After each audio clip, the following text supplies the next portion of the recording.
Afternoon, everyone.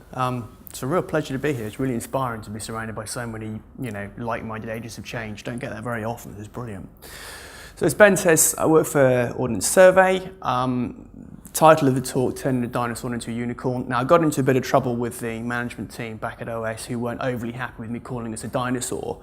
But it's primarily in reference to the fact that we're really quite old. So we're 225 years old this year as an organisation. And the reason for putting that up and the reason for referring to dinosaurs and unicorns is to really kind of re-emphasise a message that I think has come out a few times.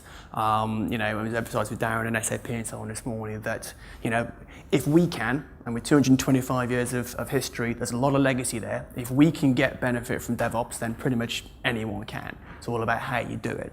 And that's really the kind of, the purpose of the talk really, is just to kind of give you guys some inspiration that it's not just these special organisations, anyone can do it. So a bit about me and my gurning face there quickly. I've been in IT for 20 years. As Ben says, I'm Enterprise Infrastructure Architect. Essentially that means I'm in charge of defining what we do with our platform and infrastructure services. Primarily when I joined OS 3 years ago, it's our internal services. Now there's an increasing focus on adoption of our public cloud platforms and the belief that actually kind of moving to their kind of migration to the cloud is the way to go. So I'm in charge of actually defining what that means for OS, and I seem to have kind of generated a history of focusing on collaboration and automation. I did it at previous posts at JP Morgan, and I seem to be doing the same thing at OS, and I've been kind of keep getting blamed at OS for bringing DevOps to OS, but it seems to have some sort of level of success. So, in case anyone is wondering what on earth Ordnance Survey and paper maps that you carry around when you're walking has to do with DevOps. Just a few figures and numbers and context around what we actually do these days. Paper maps is a really kind of very small part of what we do. These days it's all around the kind of the capture, maintain and dissemination of digital data, kind of a digital representation of Great Britain in terms of geospatial intelligence.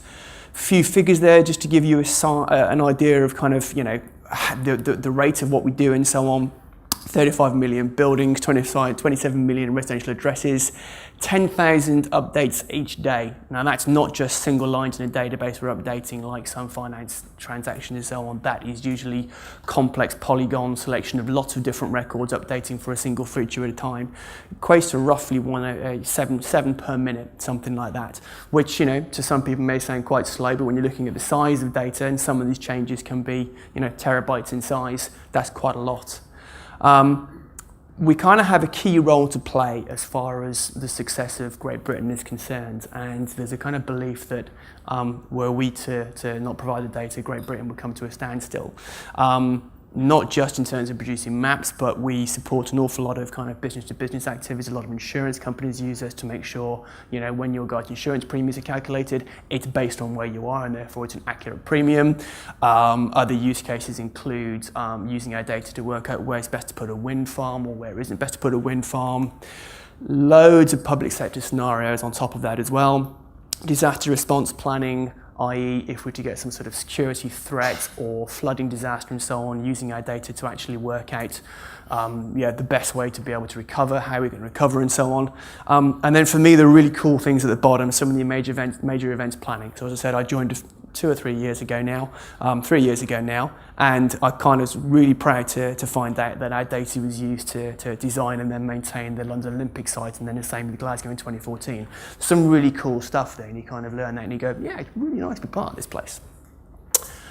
So, just to give you an idea of kind of org structures, I know there have been 1 or 2 talks that say don't worry about org structures, but just to kind of put some of our problems into context, quite a traditional IT organisation structure, software development on the left, infrastructure on the right. Infrastructure is responsible for provisioning anything that supports the development teams. So we invested about 5 years ago in a large kind of VM farm run by VMware, and there's been a policy of, up until recently anyway, kind of prioritising that and internal hosting.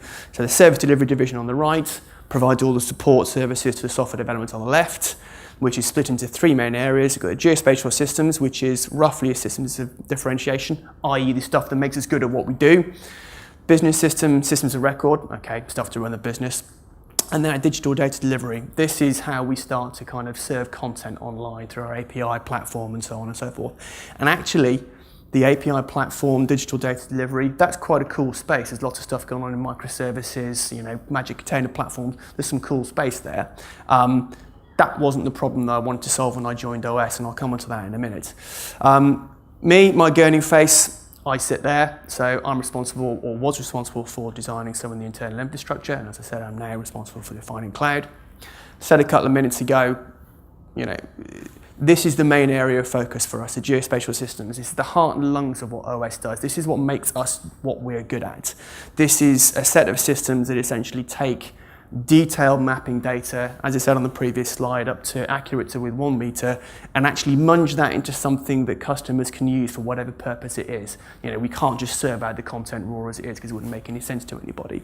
So that red box and those green systems are what makes us good at what we do. And that was the area of focus with regards to how we got some DevOps going, and the area of focus for this talk, really. So why? Again, it comes back to, you know, why do we want to do DevOps? If we're quite good at what we do, what's DevOps going to do for us? So if we think in terms of the future, there are some business drivers, all of which, you know, can be summarized as the need for more rapid change. And that can be change with regard to the geospatial context, i.e. the world is changing rapidly and our data needs to keep up with it, but also change of our systems as customers start demanding ever more complex solutions to problems and so on and so forth. So there's the kind of need for speed, need to be able to keep up with speed of change in two aspects, really, and lots of drivers there about, you know, what's causing that need for speed and so on, but really it's about being able to go faster. A couple of challenges with being able to go faster, really. We are not talking about microservices. When it comes to these geospatial systems, we're talking about the complete antithesis. I say large monolithic components. A lot of our geosystems are comprised of a number of different COTS packages, all put together, usually linked by some sort of peer-to-peer messaging, sometimes a message bus. And it may sound like I'm kind of poo-pooing the architecture, far from it. It's very good at what it does, but it's quite difficult to unpick. Okay, so the message really is, this isn't a kind of, you know, SOA-based microservices world. Far from it. This is what most people would think is the complete antithesis of what you can do with DevOps. I kind of alluded to it. Very tightly coupled implementations, and it's very, very hard to pull them apart at times. Most of our data, I say most of our data, is stored on Oracle Exadata. At one point it was largest in the world until a couple of years ago. I believe Amazon may now have kind of captured that mantra from us, but it's still a pretty large database. We're talking petabytes in total, as I said before. We're talking terabytes per small update, let alone some large ones and so on. Yeah, the overall message is there's some big clunky things going on that we're trying to do something with here. And on top of all that, everything we do is manual. So the provision of the infrastructure, the installation of the systems, you know, the testing and so on. You know, this is not new to you guys. You're here because you know all about DevOps and so on. Manual processes all over the place, lack of reliability, no real configuration management, delivery cycles measured in months, not days, and so on. Okay. The other challenge. Now I'll start by saying I would love this to be my diagram, but it's not. This is a diagram taken from a blog by Matthew Skelton, which is describing all the kind of organizational patterns and anti-patterns that can support DevOps. If you hadn't read it, I strongly urge you to go and seek this out. It's really, really useful in order to try and help you get going and so on. It's also really useful for me in terms of illustrating where we are and you know, and how we've got there. So when I joined, very traditional split between the kind of the agile methodologies of dev on the left, and then the more kind of iterative, slower, waterfall-based processes of service delivery on the right. Method for engagement was always through a ticket. We seem to have developed entire processes because the ticket system would support them, as opposed to getting value out of them. You know, so I'm a dev and I want some infrastructure, raise a ticket. My infrastructure is not working, raise a ticket. Even walk-bys where, you know, a dev would walk up to someone's desk and say, "Can you just do this for me?" The response would be, "Can you raise a ticket?" Because that's the processes that everyone's familiar with. There was also, and there continues to be to an extent, that kind of clash between it and agile, and the constant debate about whether the two can coexist. And we were just having a debate over lunch where actually, for me anyway, you know, they're both, I've chosen words, methodology and framework deliberately. They're just frameworks. You should be able to implement the things that mean value, that give you value. You know, my history, my experience kind of tells me that people will implement Agile or ITIL or both to the purest extent possible, and that's where you get the clashes. That's where you get, the culture clashes where the two can't coexist. I think if you pick the right things from each one, you can actually overlay them and get what you need from both in order to be able to deliver faster. So, bit of context around how we were set up and so on. Where to start? So, I've been doing talks on DevOps now for a couple of years, and the question that continues to come up even now is, how do we get started? How do we get going with DevOps? Where do we begin? And my answer is always just saying, what's the problem you're trying to solve? There's no point trying to do DevOps if you don't know what you're trying to solve, because you've then got no idea of what good looks like or when you're done with it. So what was the problem we were trying to solve?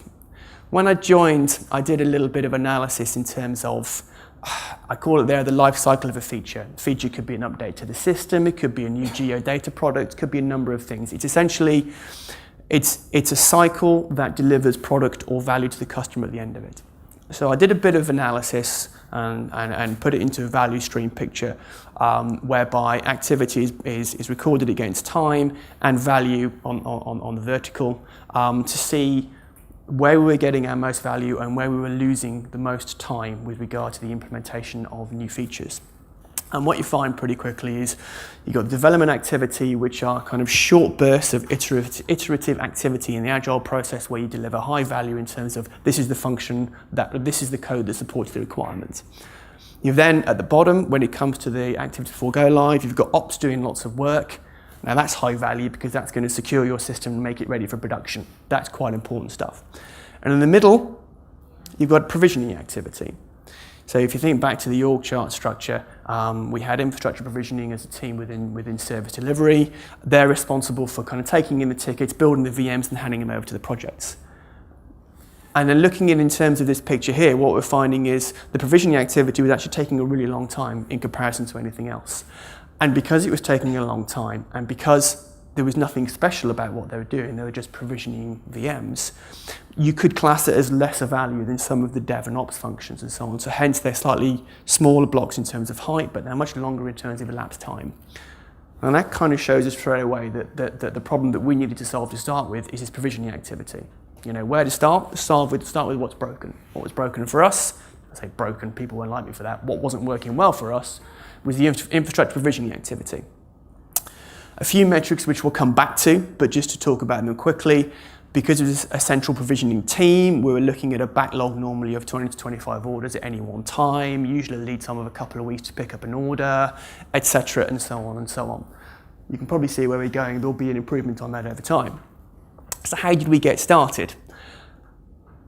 So once I highlighted there were some problems and I kind of said, well, DevOps could help us with this, the management turned around and said, okay, can we run a project? Can we just run a project to do DevOps?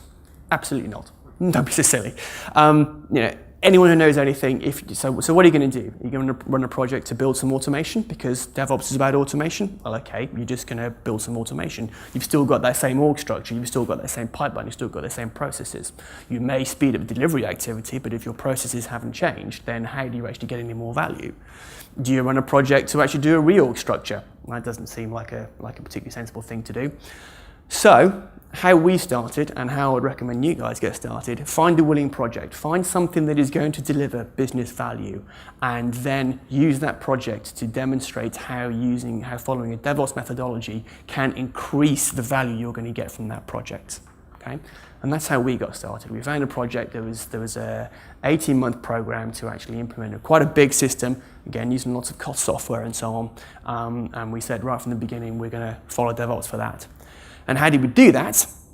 Well, we actually embedded some infrastructure engineers, with some DBA skills, some sysadmin skills. We placed them in the project. Okay, there's a couple of people, and placed them in the project to start acting as localized sysadmins, people who would be able to interact with developers who wanted the infrastructure on a daily basis to be able to get things done quicker. Part of the reason for that is you kind of remove the need for ticketing because they're part of the project. But part of the reason for that is to start thinking about teams as cross-functional activities. Jonathan from Hiscox mentioned earlier in terms of cross-functional teams is where you're going to get the most value. We wanted that cross-functional capability very much within the project itself. But of course, at somewhere along the way with DevOps, you want to have a look at some automation as well. So we did spend some time automating our provisioning processes. And you can start anywhere. For us, this is where we started. We started with the simple stuff. We've heard it time and time again over the last couple of days, infrastructure as code, okay?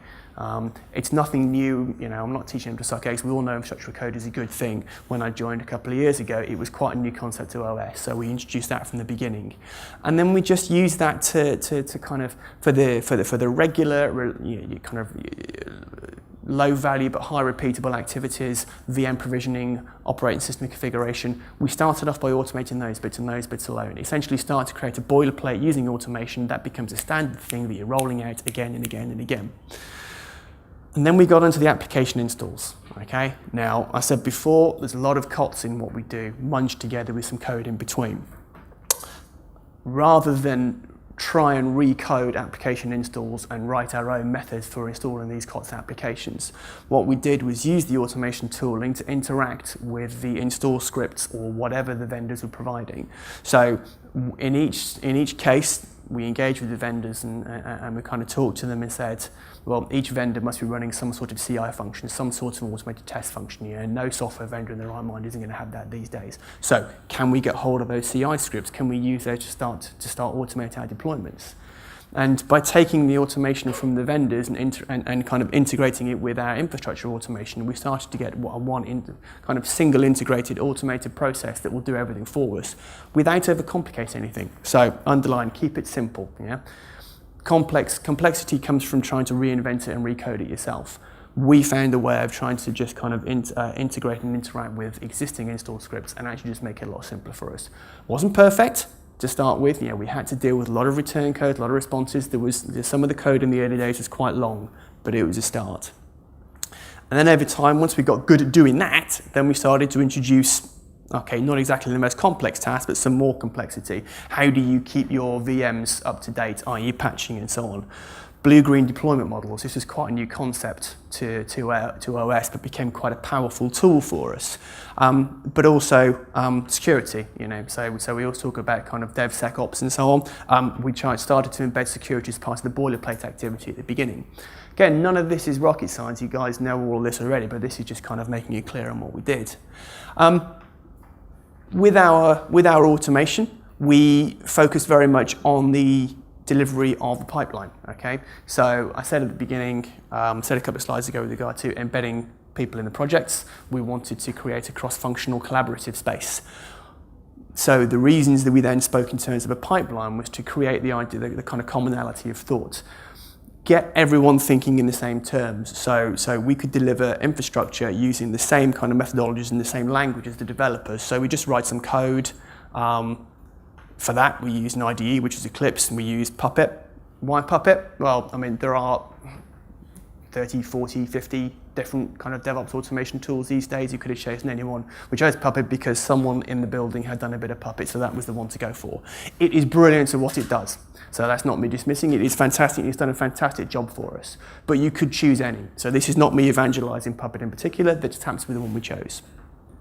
Version control, Git like everybody else, code review, Gerrit, and so on and so on and so forth. And what we found, and the reason putting this up is we were trying to treat the delivery of infrastructure as code in the same way that people treat delivery of software.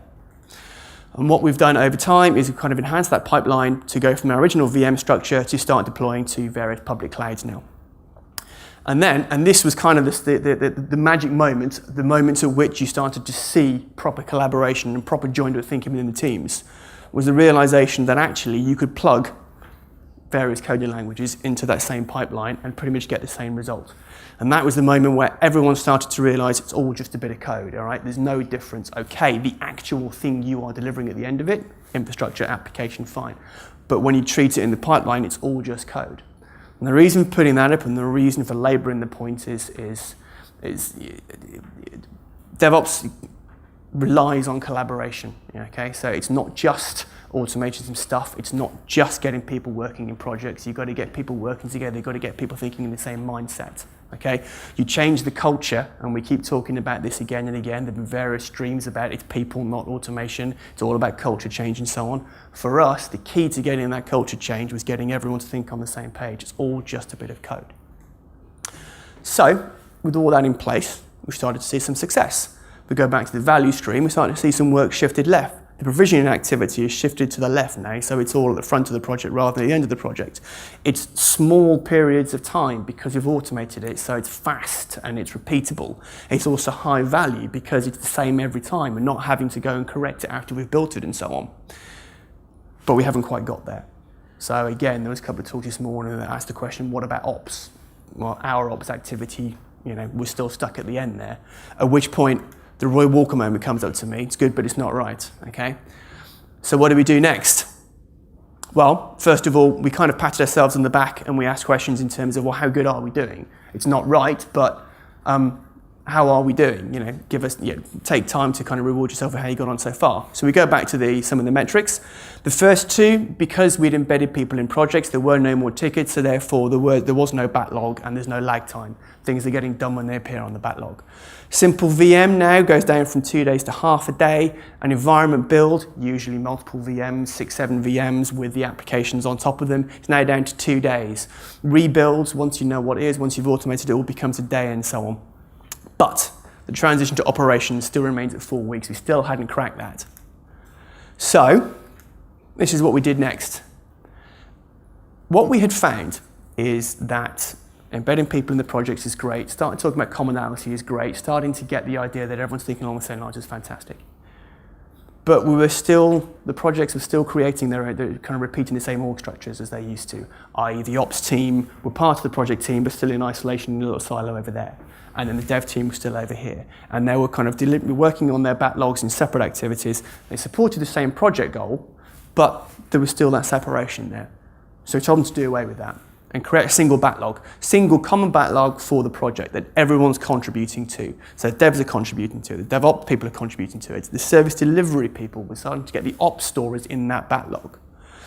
You then start to prioritize that as a single team, single project team. You start to discuss what needs to be done. And as soon as we started to do that, what we found actually almost by accident was that the stories that described the features that we wanted started to contain both the functional requirements and the non-functional requirements, i.e. the infrastructure, all in one story. They became acceptance criteria. So whilst this backlog shows a kind of separation of the green and the blue, the dev and the ops stories, over time we've found that our user stories themselves become one set of stories that just deal with everything together.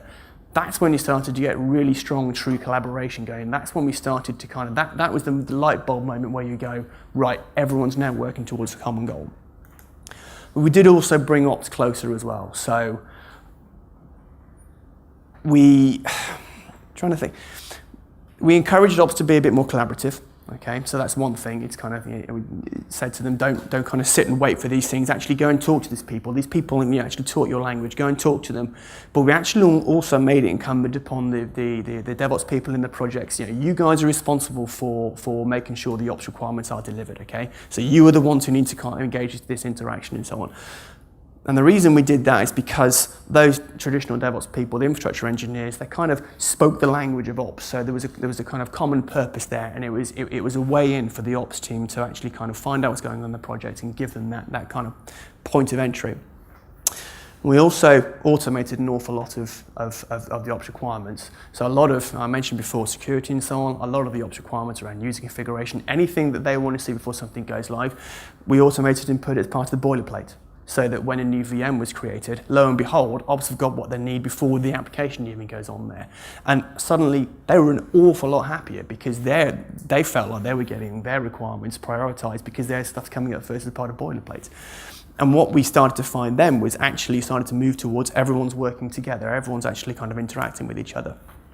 And then coming back to the value stream once again, this was the big moment for us. This is the big moment because you can see there's no longer a kind of provisioning activity in the middle. Everything is on a single backlog now, so all activities are done together. And we've handled a lot of the ops requirements, So the ops requirements and the ops actual activities become a lot less. We've boilerplated it all.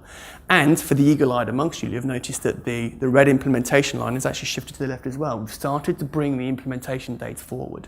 Okay, that was the real winner. That was the moment where we thought, this is making good progress.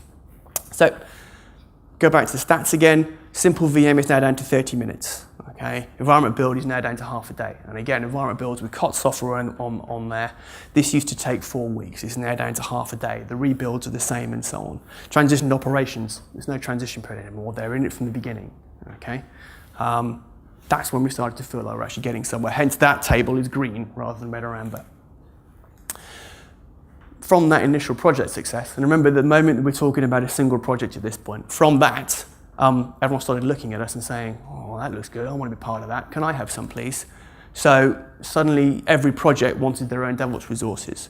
Now that enabled us to grow our DevOps pool. Suddenly we've got a wider skill base and we can actually start rolling people out. So we're starting to create that commonality and it becomes more of an enterprise capability. The pipeline became standard. Everyone suddenly wanted to start using it. Everyone suddenly thought this is a reliable way to go because we'd invested so much time in it. I forgot to mention, the pipeline is all done through open source tooling. Okay, we didn't pay any licenses, largely because we didn't have a DevOps project, so we didn't have any funding, but also we wanted to see how far we could go with the open source tooling. And what we've actually managed to do is go a really long way and extended to the point that it's now the pipeline to deploy into our public cloud offerings as well. This is the first time, so if the previous stats views were looking at the views in a single project, this is now the view of some kind of high-level stats from the point of view of that central provisioning team. That provisioning team is still in place today. It's much smaller and it's much faster at reaction to things because of what we've done elsewhere, but there is still because we don't have unlimited resources to put DevOps people in the 40 or 50 projects that are in flight at any one time. But the backlog's down. The lag time was the key one for me. It's down from 2 weeks to half a day. People tend to get their stuff on the same day. Okay, we're not a self-service operation yet, although I'd like to be there in time. But with the lag time being down and so on, at least it feels a lot more like a real-time operation again now. And just to kind of prove the stats really, if I said up front that we used to use ticketing all the time, this is just a quick graph to show that actually tickets have reduced because A, they're in projects, B, we've automated, and so the reliability means we're not going back and saying it's broken all the time. Just a quick one there. Key figure quickly at the bottom. So in the first 12 months, this was over the course of 2015, we estimated that of the 10 projects that started to adopt the DevOps way, i.e. have people in them, we saved the organisation about £1 million in total, which was a really good news story to kind of tell senior management people. It was so successful that actually we didn't then record the stats from that point onwards, so I can't tell you how much we've done today because this is now the de facto way of doing it. We almost now can't go back and re-estimate how much it would have cost to do it manually because everything is done automated. I was really pleased with that one. A couple of intangibles. So DevOps is now part of enterprise architecture. We have a set of policies, everything will be done through the automated pipeline, everything will be done using collaborative methods, etc. It's now the norm. So I said 10 projects in the first 12 months. Now every project has some form of DevOps. Whether it's a resource, whether it's using the pipeline, whether it's starting to do stuff themselves, every project is following a form of this somewhere along the way. And because everyone's using the automated pipeline, we've started to create standardization almost by stealth. When I started, we had about 15 to 20 different versions of operating systems to support and so on. As we start to boilerplate, as we start to kind of roll out things as standard and so on, people start to use the standard versions through automation. We have cut down the operating system to the minimum. I think we're down to 4 or 5 now. So almost by accident, he said in inverted commas, we've kind of created a lot of standardization across our tech stack, which actually makes the operations teams easier in terms of managing ongoing life cycles. And CD for us is now a realistic target rather than a pipe dream. We haven't started on that journey very much yet. We deliver quickly in the projects, but because we're a lot of COTS software, there's a lot of work to be done. But because of everything we've done before it, this feels like a thing we can actually do. This feels like somewhere we can go now. So I'll rattle through quickly because I know time is of the essence now. So anyone can do it. If there's one message I can tell you, and I started off with it, if we can, anyone can. Legacy shouldn't stop you, COTS shouldn't stop you, it's possible. It's not about automation. It's a common theme over the last couple of days. It's about people. Automation helps because it helps you do things quicker, but it's about culture change, it's about people, it's about collaboration. Keep at it. So you saw we had a couple of iterations, and I think even now we're still not there. We made a lot of progress, but we're still not there. So keep going, a lot of energy, a lot of patience as well, but keep at it. It is worth it. But one way to kind of not allow yourself to be pulled down in terms of, oh, we're not there yet, show off every time you do something good. Let other people see how great you've been with doing this, and actually the enthusiasm that you'll see from the others will help you on your next step of the journey. And just get started, right? Don't wait for permission. Don't ask to get going. If you think there's a problem, find out what the problem is and just get going with it. So, what don't we know, or what do we need help with? What's the right org structure? So, being a government department, we tend to be quite hot on org structures. It's quite important for a lot of people and so on. The traditional divisions between service delivery and development are still there, even though we embed people in projects and so on. But how do you create an org structure with DevOps at the center of everything? And genuinely, and if anyone has any ideas, please come and talk to me, because I don't know. Is it job role definitions? Is it just governance? What is it? Going back to Matthew Skelton's blog, and it feels like I'm being a bit of a PR guru for him right now, but it's really useful. This is the kind of recommended approach for him in terms of an abstracted org chart view. DevOps is a bit in the middle. But going back to the org structure chart that I showed at the beginning, how does that reflect in terms of how do you organise ourselves to be able to support that? I'd like to be able to support that, but I don't know how we can structure ourselves. How do you bring dev to DevOps? So when we met on Wednesday night, Gene commented that we were predominantly ops and not much dev.